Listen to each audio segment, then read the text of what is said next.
Simba? Cha, ndrukuna matracks akamira for quite a longer time, but they've been stationed, but for one place for more than an hour now. Ndanzwa nekufonerwa so na Mr. Mbayo mota dzawo vari kuda kuti mota varikuda kuti zvazo zvisvike very early. Haina fuel. What type of a manager are you? Wongo usingazivi kuti mota inoda fuel yakawanda sei mota ichienda. Acha, kana usingagone basa we can just fire you and get someone else.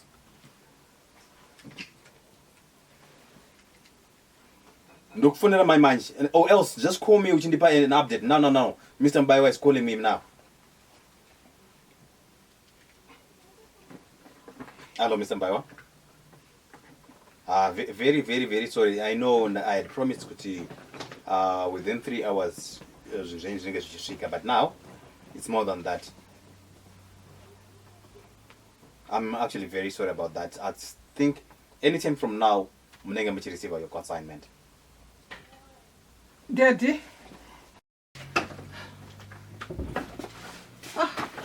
Kumurundi tarisa, I'm not going to tambirase. Auntie, you know the call that I was on is a very important call. I'm chidaroso. Ndamuri rafuso. Huh? Yes, ndaneta ini. Ndaskwera njichikaira. Noskwere wese. Tarisa imone o. Huh? Oh. Murumbi wena kumaria mchinga zise. Andito wakandipa mali. Ndawana kamkoto kangu dedi nasi. Tasaone. Kane tunu twakanaka twakachipa.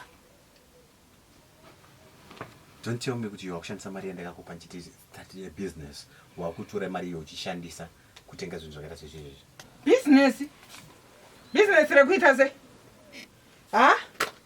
Ndababa pano here ini. Kati munhu akaita business unongowa baba ndiani.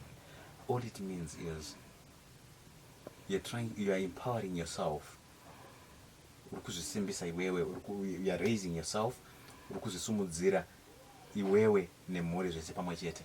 Swera wakagara ipapapo. Uchikochomara mari wakagara apa. Mari ichingouya, handiti? Saka ini business roda nitange nderechi. Nderei. This is not kugara. I'm working. Anditka. Ndikutsvaga mari. But ndichandikuedza kubudisira pakuti uite iwewe ndechekuti handinoda kuti uite sehove kuti ikashaya mvura haichararami. What I want you to do is nyangwe ndiripo, don't rely on me. Nyangwe ndiripo ndisipo, you still have a normal life and you still have to keep the kids mune zvakanaka. Urikuti chi? Kumuka chi? Iwe. Ndirikukutaurira something, my dear. Never ever. Don't try it this time. Life can give you anything in a different way. And life can change in a matter of a second. Urikureya kuti chi? Ndirikureva kuti even mari vanogona kungotonga ndikanzinasa handisisipo iwe ungochirelaya neni then wozorarama sei. That's what I'm trying to say. That's what I'm trying to put in your head. Kuti do something today with your life. Chinodevelopa iwewe ndikuti bitanga business kuti rangu rine zita rako, not rangu. I'm doing my own things, but ndikuti tanga something chine zita rako. Usakange mbeu. I'm giving you mbeu yandikuti chikara ugozokowa.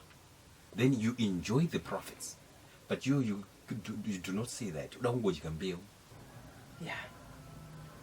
Tete mutaura zvine musoro. Because susu madzimai kazhinji tinovarairwa chingoda zvinoblinga izvi. Asi tichikanganwa ramangwana zvino. Yeah. Thank you very much.